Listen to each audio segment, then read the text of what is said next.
Okay.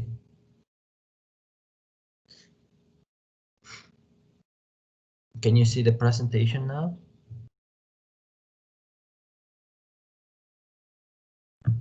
Yes, teacher. Yes, teacher. Thank you. Thank you. Yes. Good.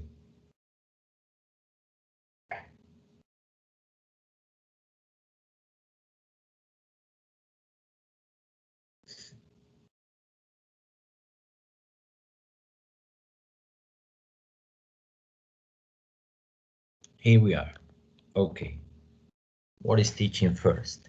Before going over grammar, let's explore a couple of insights into the activity we previously did.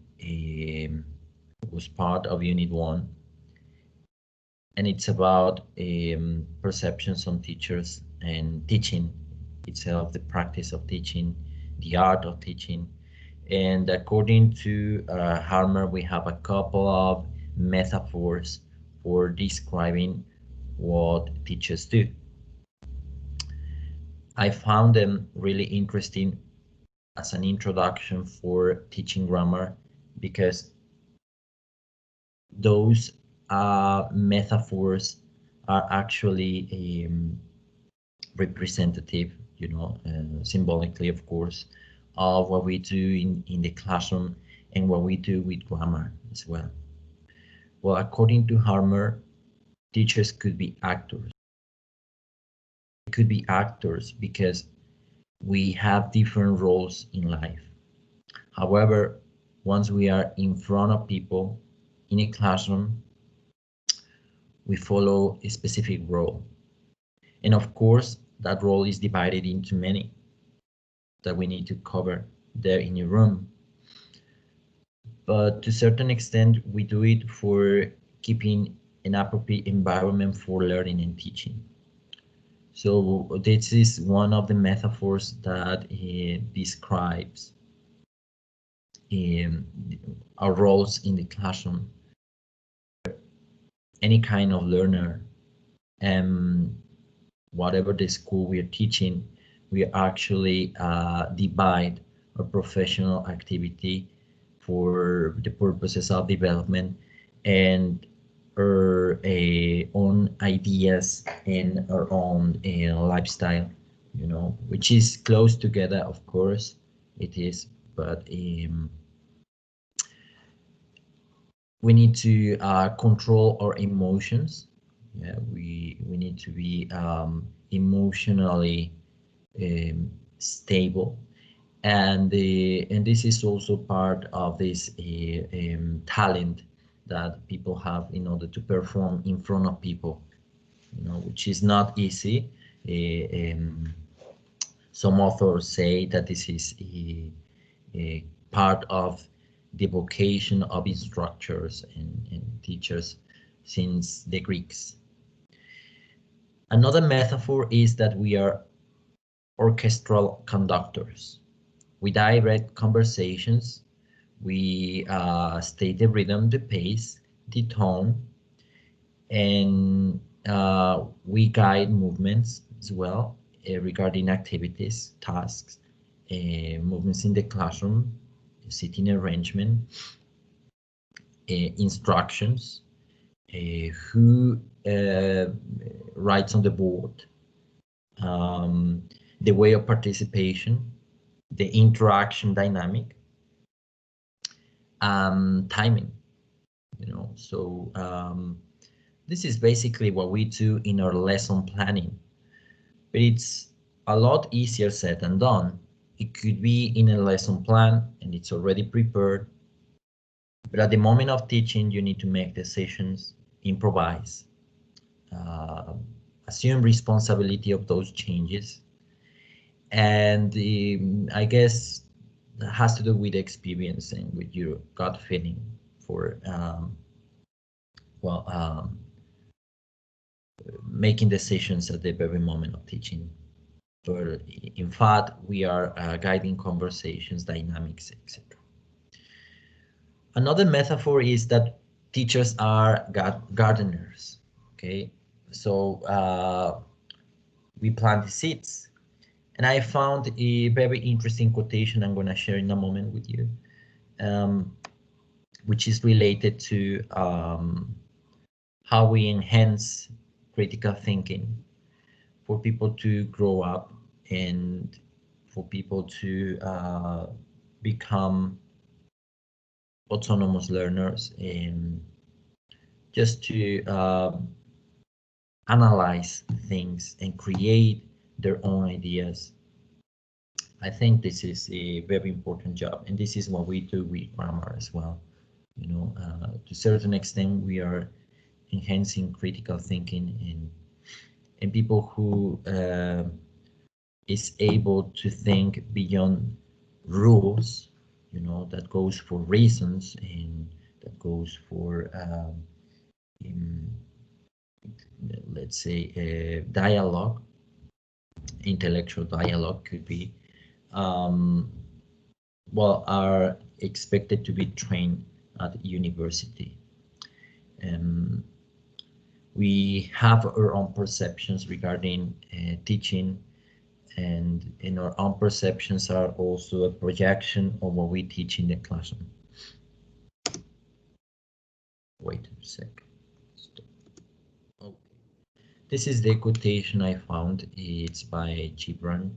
Many trainers are fond of quoting the prophet by Gibran. If the teacher is indeed wise, he writes, he does not bid you enter the house of his wisdom, but rather leads you to the threshold of your own mind. That is, that you become an individual, an independent individual. Most of you are actual critical thinkers. I think that by reading, you can easily grasp the most important affairs related to teaching grammar, related to teaching, whether you're interested in teaching or not. And I think that's going to be helpful for facing the potential constraints in the future regarding sharing information, what you have to say, whether by writing, by explaining, written discourse, oral discourse, when giving lectures, or if you decide to become teachers in the classroom. You already know that your training, your background, and your formation has impact on your development and your ideas towards language, your concepts. So to a certain extent, once you become a learner and then you become a teacher, or you want to explain something, you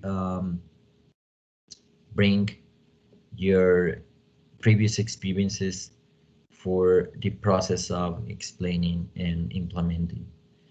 The relation between teaching and learning is very culturally biased. It depends from one context to another, from one territory to another, and with your capital cultural, cultural capital, sorry, and your previous experiences.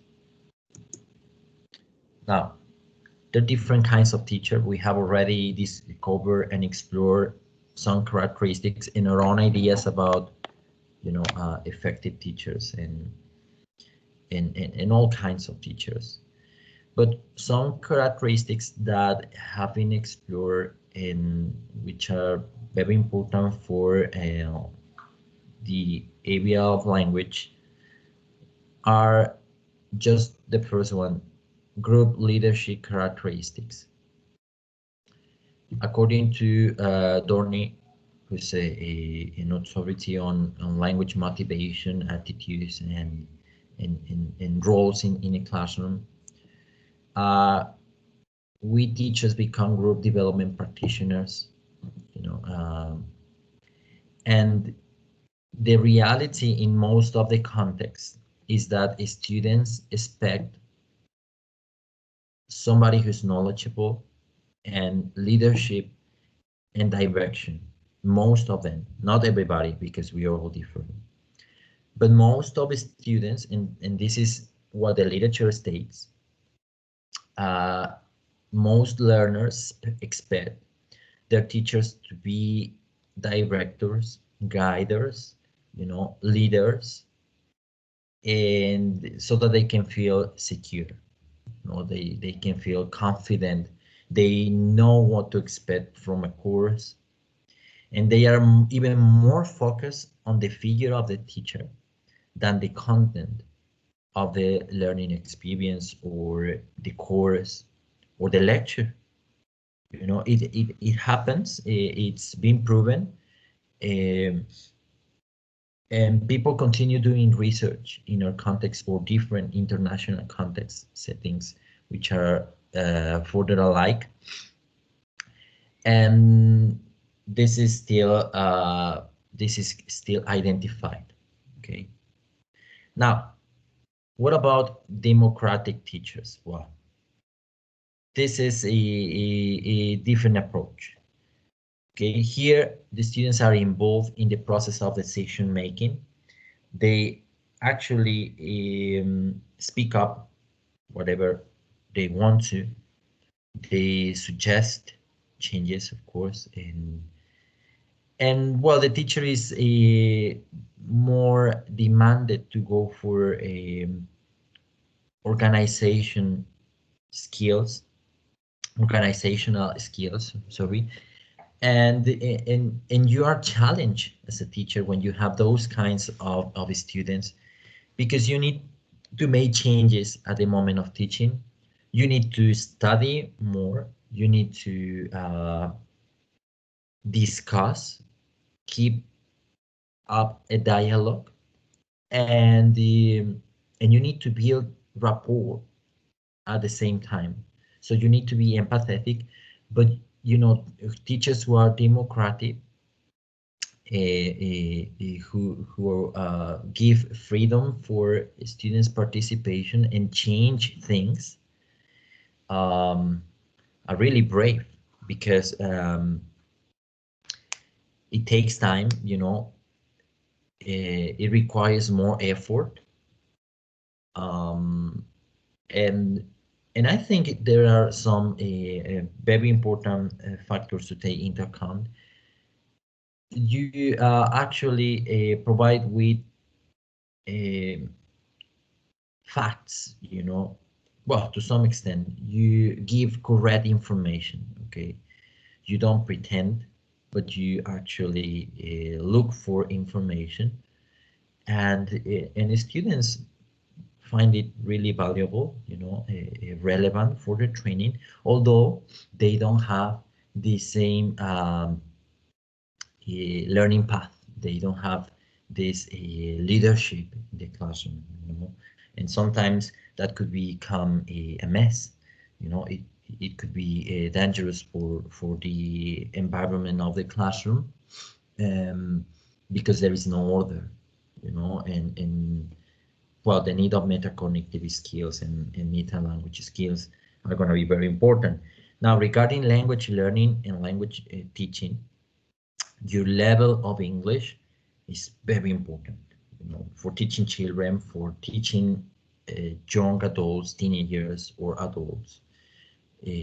Language level is fundamental for explaining, for modeling, and also for the sake of an effective atmosphere. Now, now that we have discussed these previous affairs, I like to introduce grammar, the nature of English grammar. Well, some general reasons are, that we are in a foreign language context. We're learning as a foreign language, and we are in this context. It could change, of course, according to the philosophy of the school. But anyways, the moment you leave the classroom, you have the opportunity to use the L1, and we all share the L1, most of us, unless we're working with a multicultural group, a multicultural a community of practice. That could be different, but now you know how to discriminate both scenarios. These general reasons also include age, you know, and how we relate to language, whether we've have been introduced by means of a deductive approach or an inductive approach. And this is actually going to shape our ideas towards grammar. And that's why there are some pedagogical implications for deciding which approach to use, because you first carry out a needs analysis of the context. You get to know your learners' learning styles. You know your characteristics as a teacher. You know the requirements of the authorities, the philosophy of the school, the book they are to follow, or the approach you are demanded to use. And then, well, you have the opportunity to introduce grammar by following an effective approach for that context. Okay, there is no correct or incorrect approach. It all depends on the elements around, and that's why the pedagogical implications are important to be displayed and to be understood. Okay, here we have an example. This is an example of how some people learn grammar and how some people teach grammar. This is a situation, let's say it's a foreign language classroom. Okay, we are all familiar with the context. The teacher starts, we are studying English. Class? And the students answer, are we studying English? The teacher says, yes, we are. We are using a new book. The students answer, are we using a new book? No, we aren't. We're making questions. Are we making questions? So this is a repetition. Can you see? This usually happens in secondary schools in Mexico, senior high school as well. And this repetition goes on, it continues for a few more turns, okay? And let's try to be immersed in the context. Later, after practicing, after using the drills, a girl asks the teacher, we are going outside for recess. Wow, this is gonna be disappointing, right, for the teacher. And the student might be aware of the fact that she's not using the drill, or might not, it doesn't matter, she's trying to produce. Then the teacher takes notes and identifies the failure, she wasn't able to invert the subject with the operator, and well, we identify grammar mistakes very easily when we are explaining. And well, she decides to keep on drilling, keep on practicing the next class. This is a very interesting. This is very interesting because grammar is oh, sorry. Oh, wait a sec. Because grammar is regarded as form of the language. Okay. In many contexts, grammar is supposed to learn by means of repetition. Remember that we have these traditional methods and methodologies for such as, the grammar translation method, which is really powerful, or the audiolingual method, right? Iteration is very important for learning grammar. However, after the post method stage, scholars started discovering and focusing on the fact that those repetitions work for a short-term period rather than a long-term and reflection and the and critical thinking, you know, what people now call lifelong learning. However, they discovered that learning grammar by means of repetition, okay, and by means of a deductive approach plays a significant role for becoming competent later. And to become competent, communicatively and linguistically, well, includes analysis of this course, analysis of the language.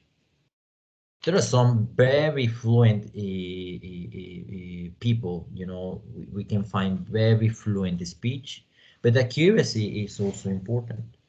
So this is controversial to a certain extent, but I want you to understand that there is no wrong or right approach method or approach, for introducing grammar.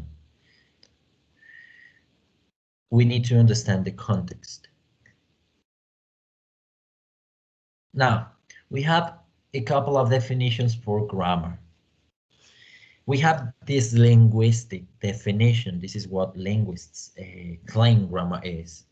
A set of rules for combining words to express meaning.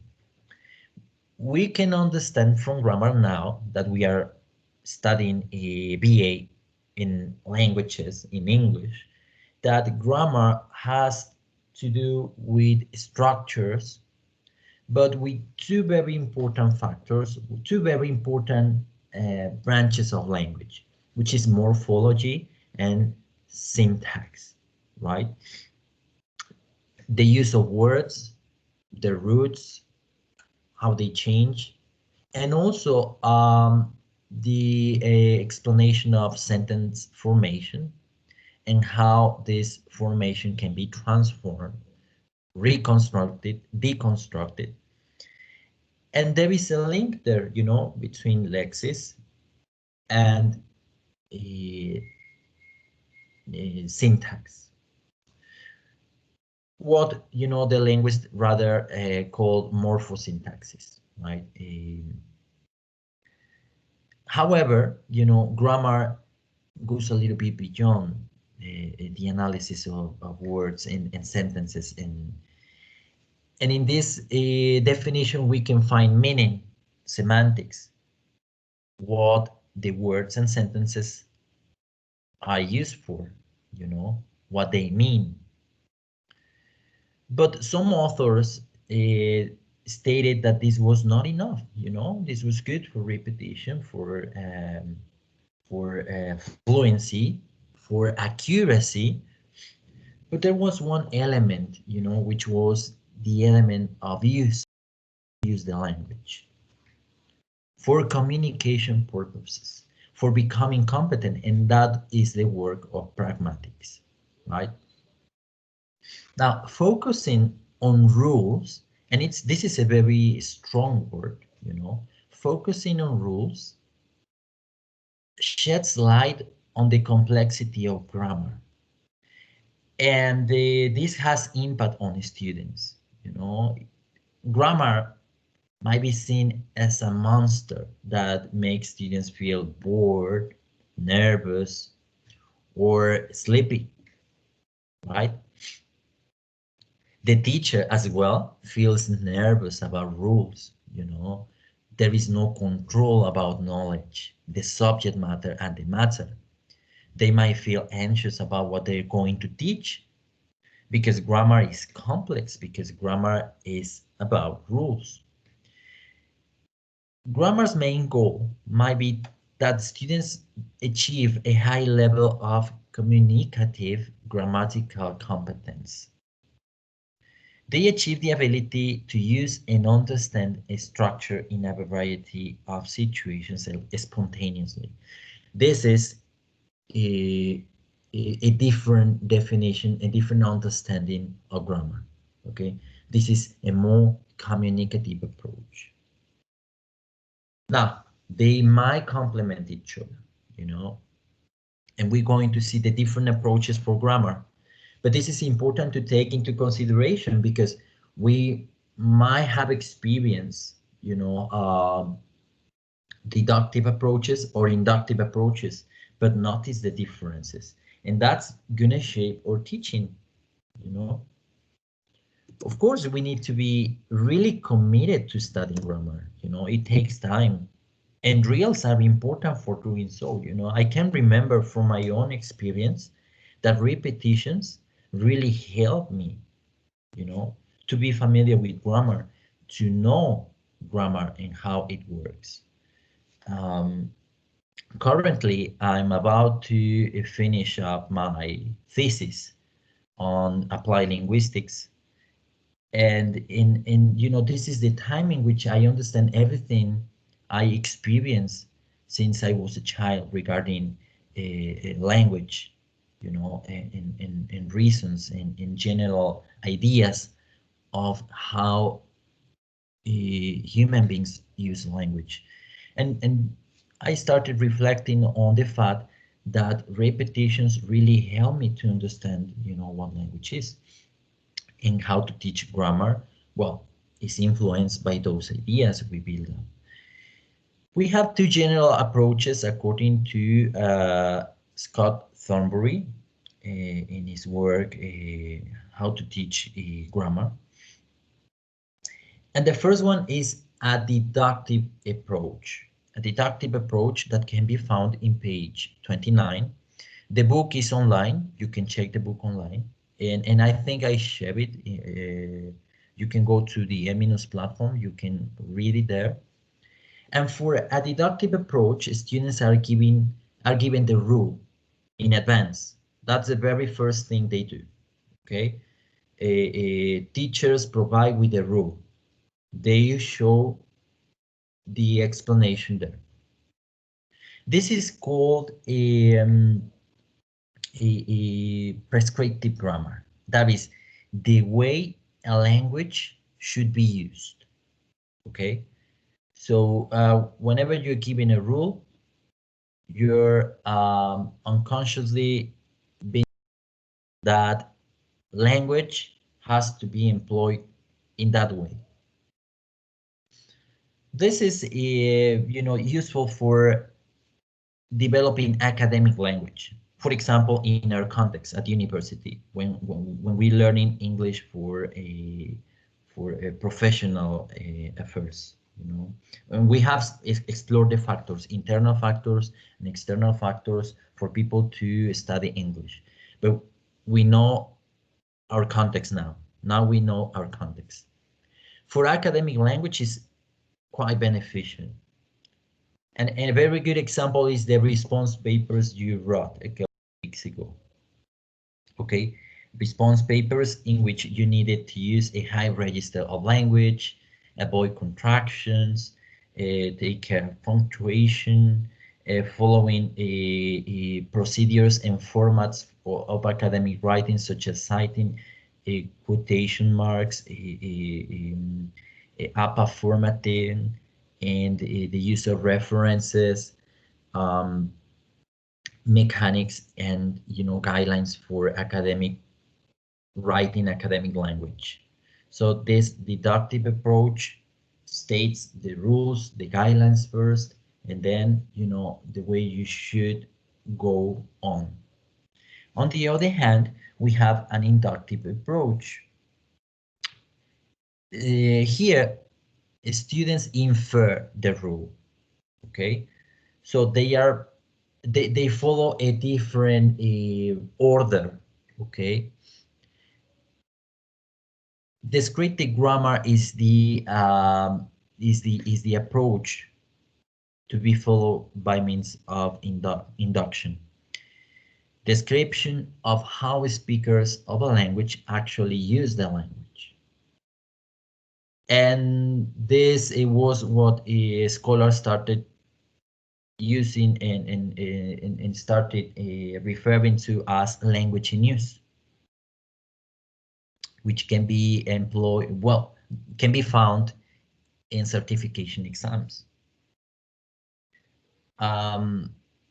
The importance of an inductive approach and in some of the most important factors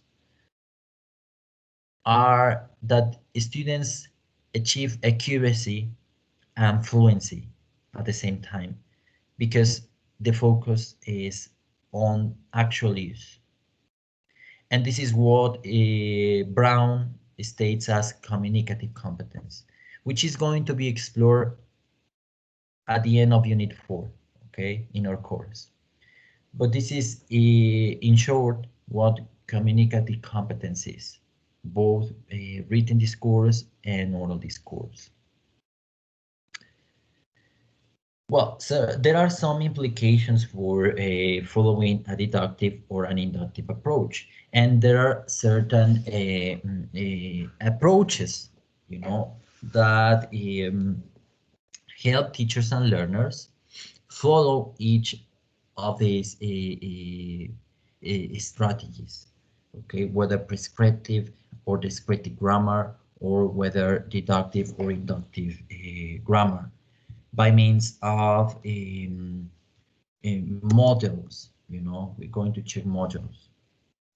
Now, this is a picture, this is a chart I decided to share to summarize communicative competence and the focus on grammar. For a lesson that focuses on grammar, there should be practice, okay? But when we're talking about actual use of language and we want grammar to be there, we need to think of freer practice, okay? Freer practice gives the opportunity for students to infer, okay, for exploring. There should also be controlled practice, and that's what I believe, you know.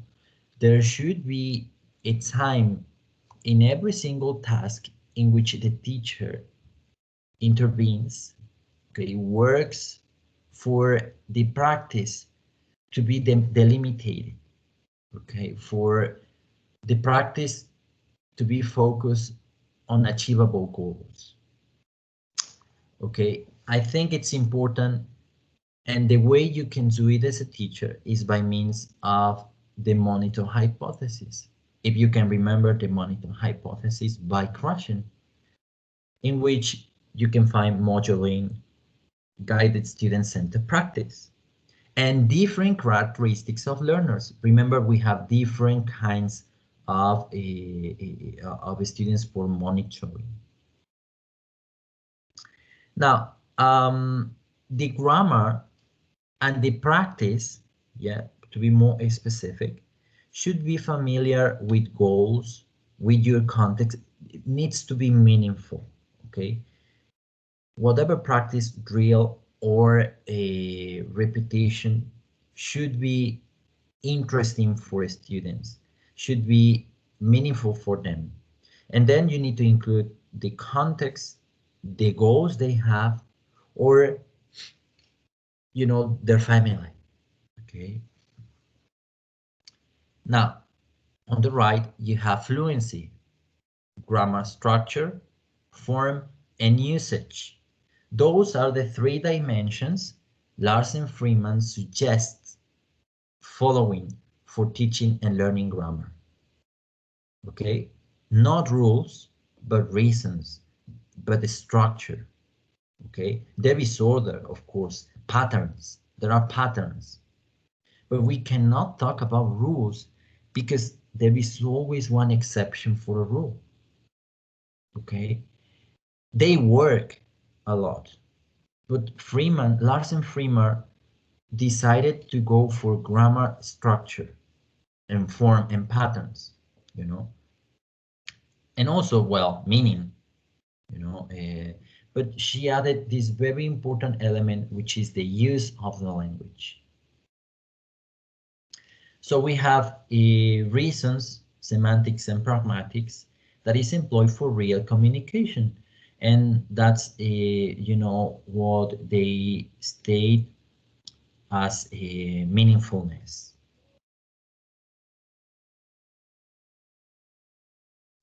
Now, again with the definitions. On your left here, you can check a couple of definitions for grammar. Check this one. It is a system of lexicogrammatical patterns that are used to make meaning in appropriate ways. Okay. Then you have morphosyntactic and lexical patterns, lexical and grammatical meaning, social context, linguistic discourse, and context. We're going to check it in a minute. This is according to Larsen Freeman, 2009. She provided with a three-dimensional grammar framework to include form, meaning, and use. They also include, regarding structure, phonemic structure, and written structure. Okay, graphs, patterns. Let's check the dimensional framework of Larsen Freeman. In short, because you have already read that. Regarding forms, we can find patterns, but patterns are built in an individual manner, according to Diane Larsen Freeman. When we teach grammar and when we learn grammar, more importantly, when we learn grammar, if you can remember, if you try to remember how you learn grammar, we create our own patterns. We divide those patterns into facts, things that you can change and that will never change. They are already structured, and options in which you create sentences, but you just complete it with one word. Of course, this implies a lot of, analysis of your brain work, analysis of your cognitive processes to know how to actually learn grammar. You can say how people learn grammar and you can see how others do it. But for your own, you need to remember, you need to analyze, and you need to structure everything again. We also follow modules, okay?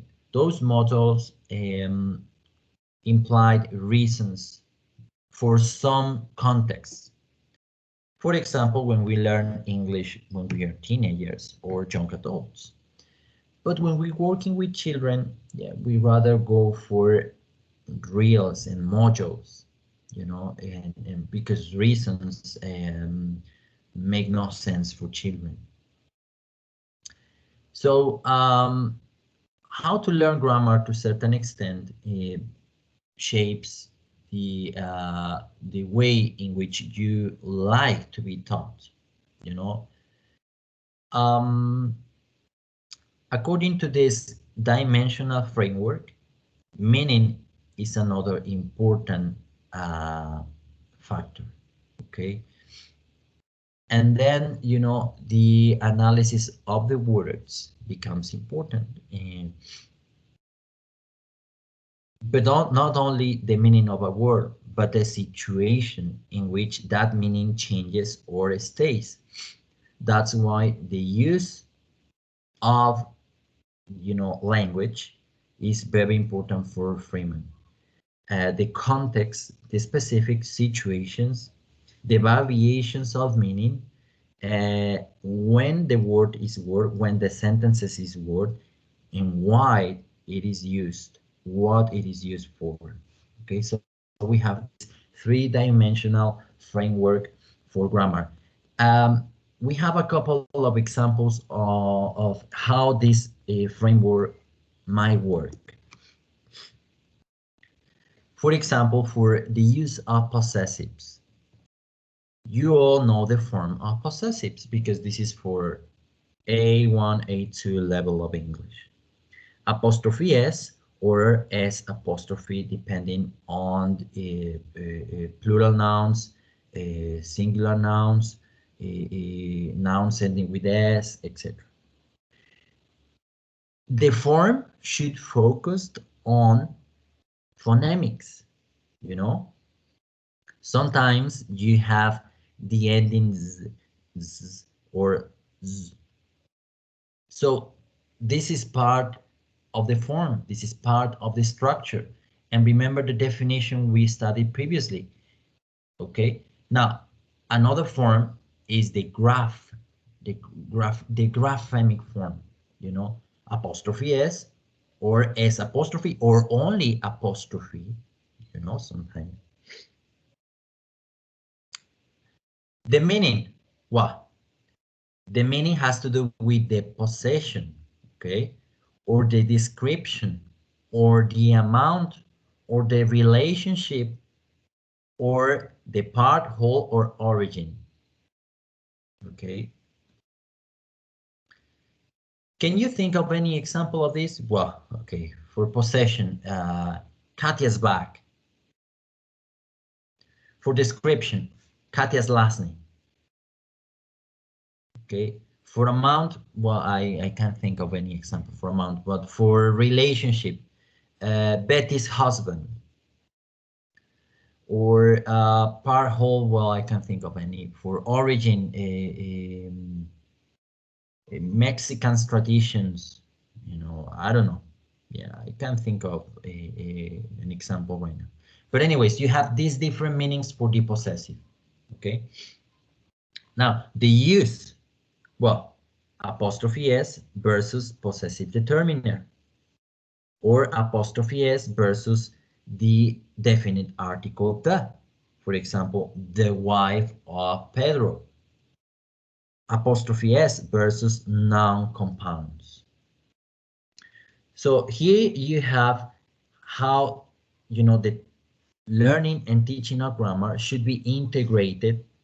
Of course, the three of them, the three dimensions, might not happen at the same time, okay? But they are included in the agenda, depending on how you decide to provide with grammar or how you were provided with grammar, whether in a deductive approach or an inductive approach. Now, another example for phrasal verbs. You know, phrasal verbs are words. They are verbs, okay? And sometimes you have a preposition or a particle or a particle, a preposition, etc.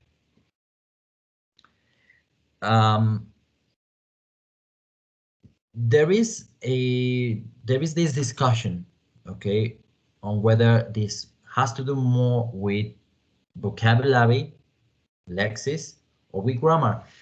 But according to Freeman, and this is a very good opportunity to explain that, Larsen Freeman believes this is grammar because we can see the differences in use, in meaning, and in form.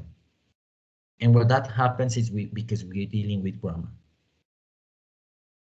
Now, regarding the form, to continue with the example, we have this structure, okay? Verb, for example, get, particle, buy, or verb, particle, preposition, get, buy, on.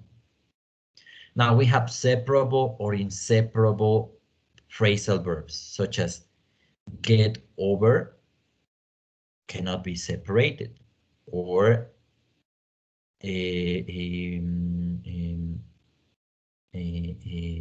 drop out. But there are some separable phrasal verbs such as turn on, you know, which can be separated or not, and stress and juncture patterns. Okay, this has to do with phonetics. Now the meaning could be literal, get in, or it could be a figurative, such as a get by on, or multiple meanings, you know, such as get at. I don't know. Yeah, just try to think of an example. But the fact is that we have different meanings, and it's important to discriminate the meanings. How do you teach phrasal verbs? How do you learn phrasal verbs? By means of memory-related skills, by means of interaction, by means of use. And this is a good opportunity to discriminate informal discourse, you know, and formal discourse, because there is always one equal word which is formal, and it's high register for each of the phrasal verbs. Find out, discover, for example, right? And there is a principle of dominance to discriminate situations, okay? You're not gonna use phrasal verbs in a response paper is address for applying for a job or for the headmaster of the school, or I don't know. So use is also important. Situations, context. Now, regarding the learning process or processes, learners do not learn constructions and the 3 dimensions one at a time. This is what Larsen Freeman states as a dynamic, you know, system. Okay, for her, grammar is dynamic. You know, language can be understood as a dynamic system because it is alive. It changes all the time. It could be systematic, but it's dynamic, and that's why, you know, use, meaning, and form is important to be integrated. Now, one implication: errors will be made even though learners seem to have mastered a particular construction. So you might be explaining the verb to be to your little sister, you know, I am, you are, he is. But when they want to refer to age, they use have, you know. So remember the example we check in the first slides, right? Errors will continue to happen, will continue to take place, you know, although they seem to have already covered and students show mastery of the construction. They will make mistakes because this is a process, you know. Constructions take time. Drills help a lot in order to automatize the structure, the construction. It becomes second nature. They help, you know, for your memory and cognitive skills.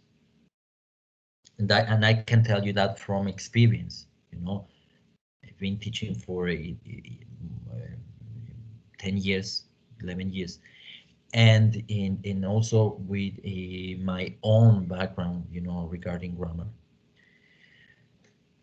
Learners rely on the knowledge and the experiences they already have.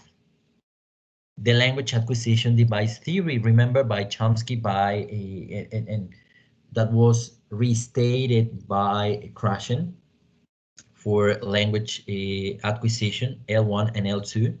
And also remember the learning theories we explored, okay? We also studied L1 acquisition theories and L2 acquisition theories. Remember behaviorism, innatism, social interaction, a social cultural approach, etc. This is very important, okay? Because learners were supposed to suffer from interference constraints. okay, regarding grammar for one of those theories. I don't know if you can remember. L1 interferes on L2. L2 interferes on L1. And this is something, you know, bilinguals usually face.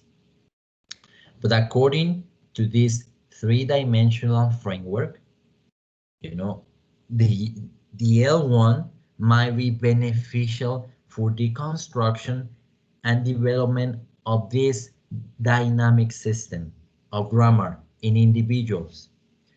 Because the moment you identify how your L1 works and you identify the experiences that you had with the L1, you are likely to understand that there is order for L2.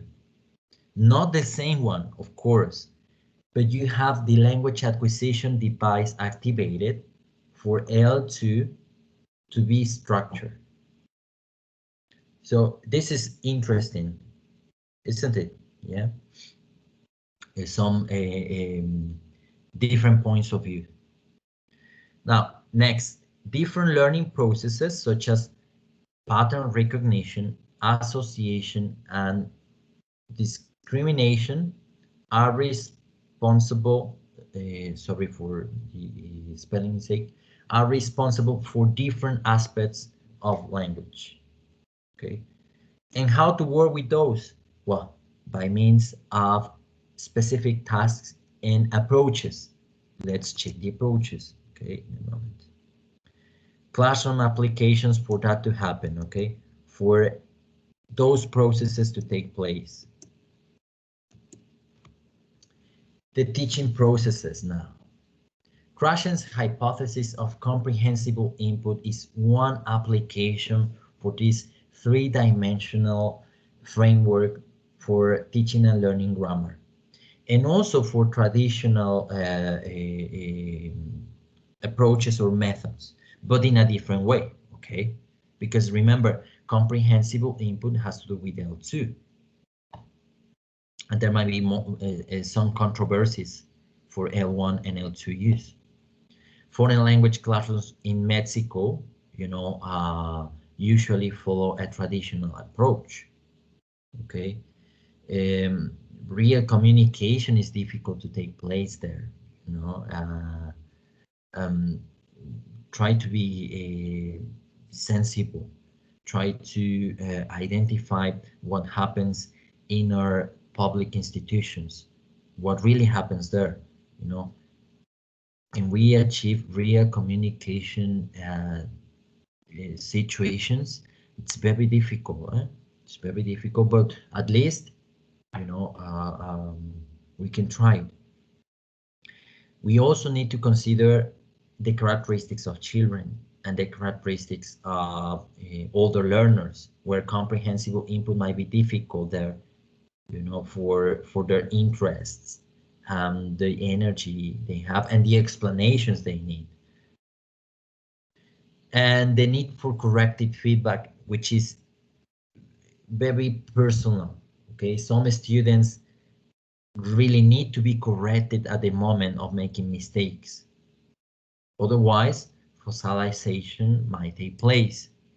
However, some others need feedback at the end of their mistakes. It depends on the personality they have, on the way they learn.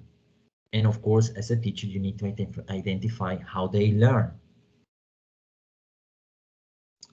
And once you identify how they learn and you take into consideration the implications for this, you might decide the most appropriate grammar instruction. Okay, and what grammar instruction are you going to use? It depends on the elements I just shared with you.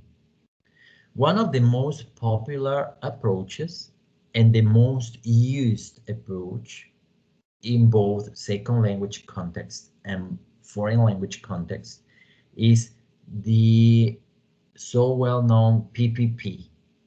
The PPP approach stands for presentation, practice, and production. Three different stages. Okay. The first one, has to do with the explicit teaching of grammar rules. That is present to present the rule. The second one is the drill, the repetition. It's the control practice. Okay, it's control practice, moduling, guided student center practice, I would suggest. But anyways, it depends on the philosophy. There is no right kind. Yeah, let me tell you, I must repeat, there is no right kind. There is no right approach. It depends on the context. Now, explicit instruction results in improvements and learning the targeted structures. Practice drills have little relevance to using grammar effectively. Might be the constraints, okay? Traditional approach, explicit approach. Three different stages. However, through these three different stages, control practice plays a paramount role. Personal experience is important too. Meaningfulness. Real communication should be implemented as well. And fluency regarding phonetics and fluency regarding written discourse, it's compulsory to be there. And it's implied, with the grammar structure, with the explanation of the grammar rules.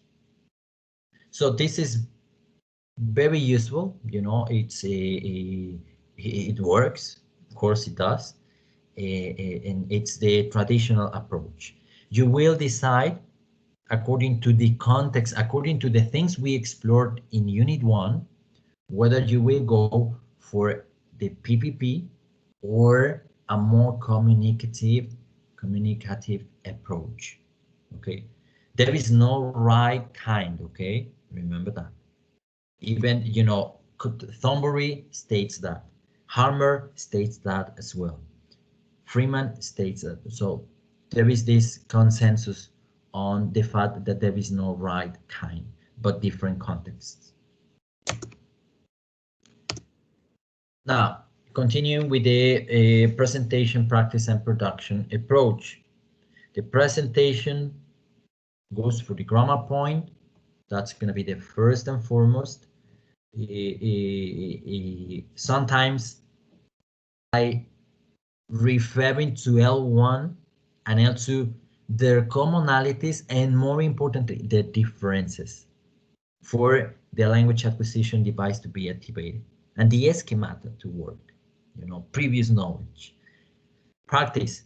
Students practice the grammar construction using oral drills, and written exercises. Oral drills by means of surveys, filling in questionnaires, asking questions, role plays, and written exercises, filling the blanks, options, filling options, etc.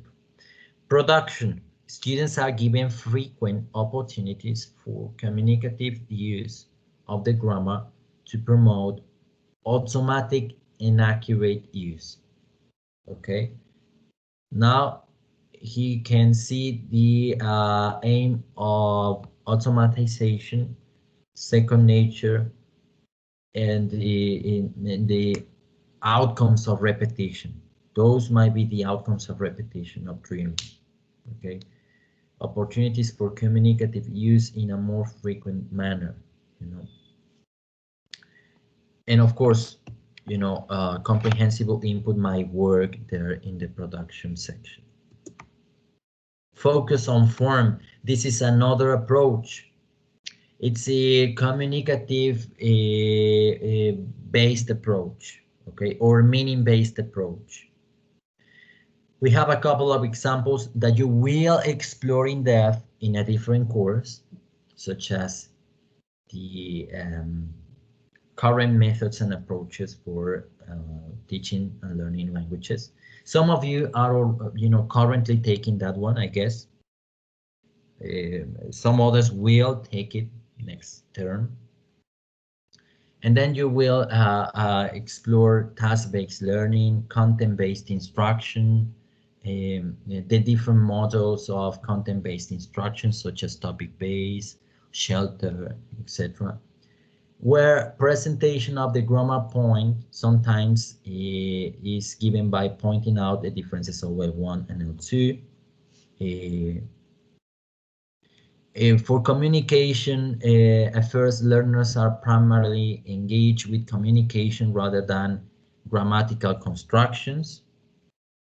A brief digression of grammar for correction. And you have three different modules of input, which is related to Krashen's theory: enhancing the input, input flooding, and input processing. These three different stages and processes are a systematic way for providing with input, okay, for communication and for meaning to be addressed. Now we have another approach. This approach is called grammaring, and it's suggested by Larsen Freeman. If you read the paper, you are familiar with it. Grammar instructions need, sorry for the spelling mistake, to promote awareness in students. It also needs to engage them in meaningful production. The proper goal of grammar instruction should be grammaring. And what is grammaring? Well, in short, grammaring is the ability to use grammar constructions accurately, meaningfully, and appropriately. And here we can see the three-dimensional framework Larsen Freeman refers to through her work. Okay, form, semantics, and pragmatics. That's grammaring. Indeed, she added the ing, you know, in order to shed light on the system, you know, grammaring. Summary of the approaches, learning and teaching processes. Well, the term grammar is ambiguous. It's ambiguous because it depends a lot on the approach, on your perspective, you know, of grammar. For linguists, is the ability to construct and work on rules and in words, sentences, while for some others has to do with the use, with the meaning, you know. And for Larsen Freeman, an integration of three dimensions. But it's ambiguous because for some students, grammar is scary. For some other students, grammar is exciting. And it also has to do with personality types, you know, something to bear in mind, to take into consideration. Now, grammar includes both words and sentences formation, structures, and pattern sequences, which together, you know, both are called constructions according to Larsen Freeman. So she does not divide lexis and sentences. No, she actually includes even the so-called collocations as constructions, because they follow patterns, because they have specific meanings, and because they follow a structure, they have form. So they are referred to as constructions. Okay, grammar is about form, but more than form, it is about what forms mean and when and why those forms are used. Okay, this is the summary of the three-dimensional framework. Finally, it is important for teachers to anticipate the learning challenge. What is the learning challenge? The learning challenge is what dimension from the three-dimensional framework the students need to focus on, depending on the lesson, depending on the task, and depending on the unit. That is, you need to identify if you are teaching grammar or explaining grammar, you need to identify whether learners or the people who ask you about grammar need to focus on form, need to focus on meaning or use. That is, you need to anticipate the learning challenge for planning your lesson, for planning your explanation, for designing your implementation, for any grammar point, whether the verb to be or the passive voice. You need to you need to anticipate the learning challenge. And how can you anticipate it? Because you already know the internal and external factors around teaching and learning foreign languages or second languages, or the differences between language learning, language acquisition. You are able to identify what students are going to have problems with, what they're going to be struggling with the most. Okay. If you are able to do that, well, the implications for teaching are going to be really valuable. Okay. Organization for your activities is going to be beneficial. You know, it's going to be benefit, is going to be favored, and the activities you use are going to become meaningful. Okay, whether they focus on form, whether they focus on the meaning or the use, and your students are going to have a very positive impression of grammar. You know, and some of you were my students in the strategies course. I haven't I haven't taught English to you, I mean proper English, but to a certain extent the strategies course was intertwined with English, you know, was linked to English. And if you can remember, we had plenty of activities that were related to words and grammar, phrasal verbs, and even phonetics, such as minimal pairs, and it was taken into consideration what you needed in order to discover your learning approach.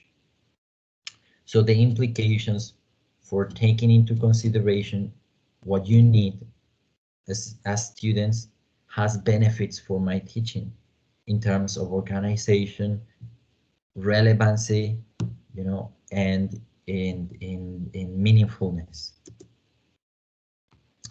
This is they're not references because I didn't include all in my presentation. There is this bibliography. Crystal, what you have the paper. Harmer, you have the paper. Krashen, you have the literature. Freeman, well, you read the paper, and I think that would be the end of the introduction of grammar. Okay, this is just the introduction of grammar. Some of the approaches, more communicative ones, more traditional ones. But if you can see, if you can notice, now we should be able to decide and select the most appropriate approach according to the teaching context or the learning context, which is more important. More importantly, the learning context from what we studied on Unit 1. You know, English is a global language, the perceptions on English, the perceptions we have on language, the internal and external factors, the different settings, everything we discussed might make sense now that we need to make decisions, whether for explanation. Some of you wouldn't like to become teachers, that's okay, but you know the processes of learning, and it's going to be relevant for your professional development and for your training, I'm sure. Well, I'm gonna stop it here. I don't know if you have any questions, please, or comments. It would be great to hear from you because I've been speaking for more than an hour. I'm sorry. I'm listening. Teacher, I have a question. The PPP approach, the task-based approach, and the grammaring approach are like techniques inside methods, or are they methods apart? Very interesting question, Anna. Thank you for that question. This is very important because it actually lets us think of the different courses we have at the BA. And also because it goes from the general to the particular. From the general perspective, we have paradigms, you know, and those paradigms are just like the ways society understands information, science, etc. Art. Those paradigms might be related to positivism or constructivism or the general theories we explore for learning, remember? Now, if you start from the very general way, you have that umbrella of paradigms. And then you go down and you find methodologies and methods. And you know the difference between a method and an approach? Well, a methodology actually implements specific procedures, activities, okay? You cannot decide the activities, they are there. That's why it's a methodology.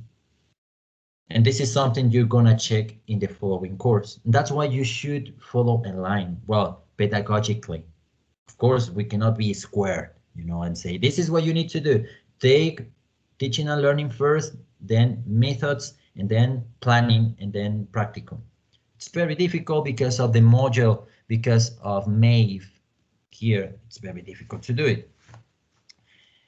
You know, I have students who are taking the course for teaching young learners, and they haven't even taken this one. You know, that's something we need to deal with because of the constraints of the module. But you know, you have the methodologies such as the grammar translation method or the audiolingual method or Suggestopedia and all the variety of methods and methodologies that we can encounter. Even the, you know, most current ones. And then you have approaches. What are approaches? Approaches, you know, are just ways of implementing, ways of teaching and learning. Okay, those approaches do not follow specific activities, do not follow, you know, concrete guidelines for your implementation. You are more free as an instructor in order to implement and design the activities for achieving learning goals. Examples of approaches might be a task-based learning, a total physical response, a teaching across the curriculum, um, and well, many more, right? Now, the word approach is very interesting because an approach is a way of seeing. I have one approach from my place right now because you are just in front of a screen and my approach has to do with flipped learning. My approach is a kind of a, you know, impersonal because I'm in front of a computer. It's a perception, okay? That's an approach. People have different approaches. People have different ways of thinking, okay? Um, it's very interesting because what I can see from an approach is that we have foundations. And foundations are built up by means of experience and training, okay? You would need to go up again to the paradigm to come back and establish your approach. That's what the scholars did regarding task-based learning or project learning based, and that's what we do every day with our own perceptions, with our own teaching, or what we should at least. And then you have specific skills or content, specific content to be taught. We are in the language arena and we find grammar, for example, a soft skill. Inside an approach, we follow specific designings, specific strategies, and those strategies might be the strategy for implementing a prescriptive grammar or descriptive grammar. Okay, but take a look at this. It's just like we are going down and down and down, and then we have activities, okay, or tasks. I rather call them tasks. Then if we go down, and those tasks, Anna, could follow a deductive nature or an inductive nature. We are making decisions all the time, can you see? But we have our own approach. Of course, we know the theory, yeah, but at the end, it's you with your approach, okay, with the strategies. And then when you have an approach, a strategy, in the middle, you have this PPP, presentation, practice, production. And it's not that you're going to stick to the presentation, practice, production, because you have many other options. And that's what Larsen Freeman actually suggests, okay?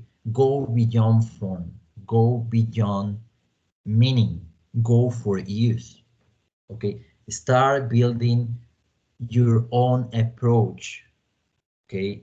Metaphorically speaking, include everything you know about the paradigms and about the methodologies and about the approaches for your instruction to be meaningful and accurate. You could be eclectic in that sense, but this is similar to what she states by saying that grammar is a dynamic system.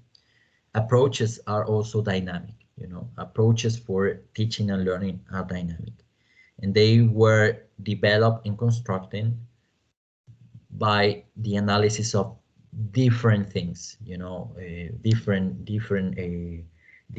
phenomena.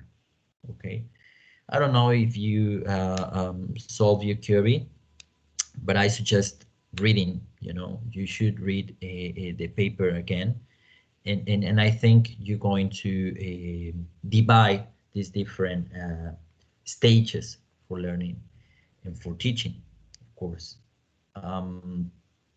At the very end, at the bottom, of my explanation, you have your teaching style in the classroom and your tasks and your timing and your planning and the interaction you carry out in your classroom. So thank you for your question, and I hope, well, I somehow solve it. But it's a process, it's about experience.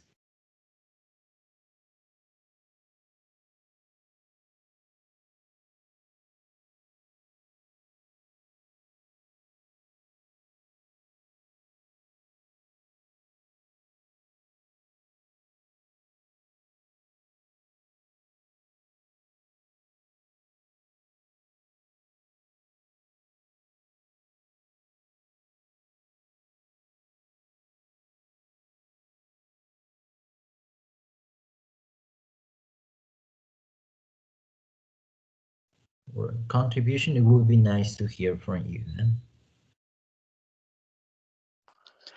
Sir? Yeah, Alonso, thank you. Yeah. Good morning. When we teach grammar, what do you think there are the most effective exercises to teach all this part of a language? For example, complete the paragraphs, fill the gaps or something? What do you think is the most effective way? Thank you for your question. You always come up with insightful questions, Alonso. Thank you. I appreciate it. Well, to answer to answer your question, sorry, to answer you, QB, I would say that the most effective activities or tasks for teaching grammar depend a lot on the characteristics of your learners. For certain students, I rather go for movement. I follow a task-based approach. My tasks have to do with problem solving. They are totally connected to content on the problem, rather than the language. And at the very end, I go for explanation, but that's for certain groups of people. It depends. The personality of a group is going to determine that. While for others, I would say that the most effective tasks for them to learn grammar is repetition. Music helps a lot, in my experience, music helps a lot, but it's by means of repetition, drillings. And I follow a PPP approach, believe it or not. I do, because I think they need it. They need it. And they do, because of different reasons, such as age, such as social status, interests, because they really need to speak, as soon as possible. So it depends on the purposes of your teaching and the purposes of learning. There are many factors to take into consideration. There is no right kind, again, it depends a lot on the context, on the situation. Yeah, it depends on the situation. If we think in a broad sense, if we provide with suggestions in a general manner, well, I would definitely say that the most effective tasks for teaching and learning grammar are those in which students are immersed in content.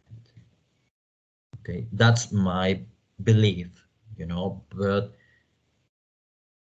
let's be clear, okay? It depends on the teaching and learning situation. Thank you very much for that question, Alonso. And of course, later, once we have been through the units, I'm gonna share with you everything I design, everything I do, and how I do it.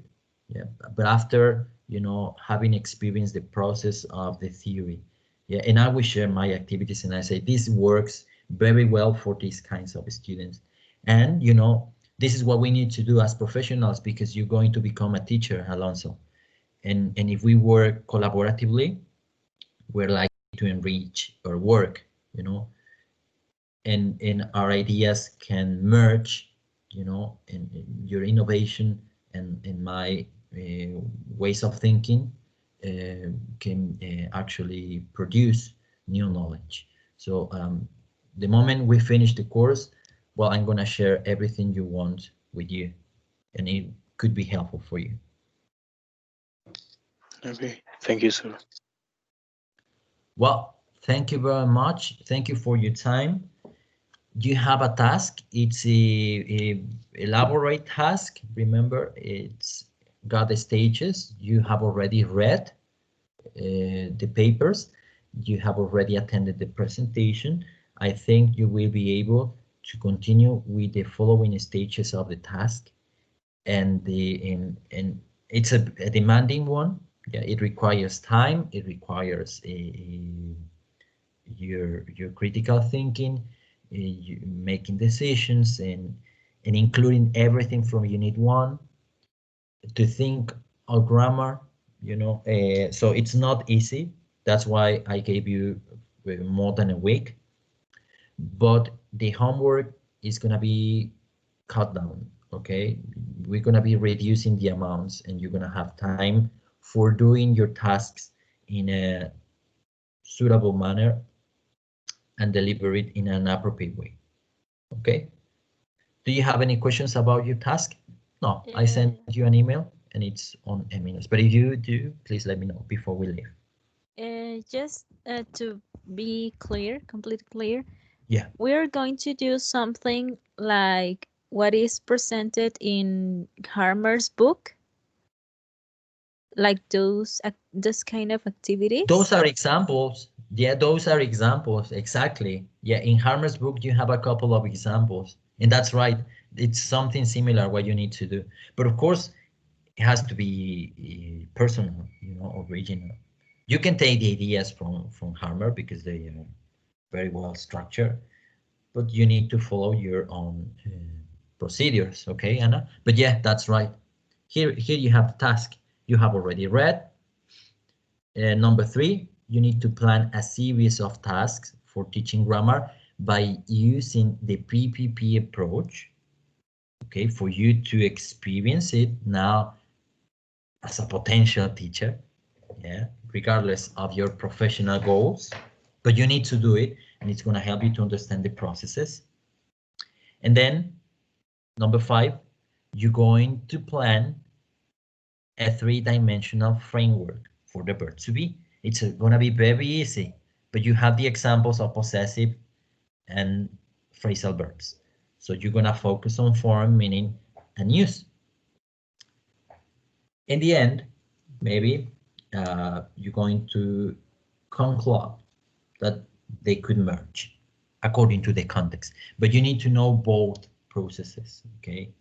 Traditional ones, communicative ones, okay? And number 6, teach your activity in a video. If you don't have anybody to teach, well, just pretend. But I guess you can teach it to your mother or to your father or to your little sister, you know. Or you could do it as if you had a learner there, you know. It's not gonna be that difficult. Indeed, you know, we language learners are very creative for doing that. We need to create scenarios that are not tangible, they're not visible, but that's the way we carry out tasks, you know, creating. So I'm gonna need your creativity by all means, okay? Well, there you have. It's gonna take time, yeah, but that's why you can deliver it for on next Friday. You know, is the last date for delivery, 12. And then I will let you know whether we are having a session or not, depending on the amount of work you have and depending on your tasks. Okay. Well, thank you very much. If there are no more comments or questions, I just wish you have a lovely day today, lovely weekend, and we keep in touch. If you have any further questions or queries, you can send me an email. Okay. Take much care and thank you for your time. Bye. Thank you, teacher. Thank you, You're welcome, teacher. teacher. Thank you. Teacher. See you, teacher. Thank you.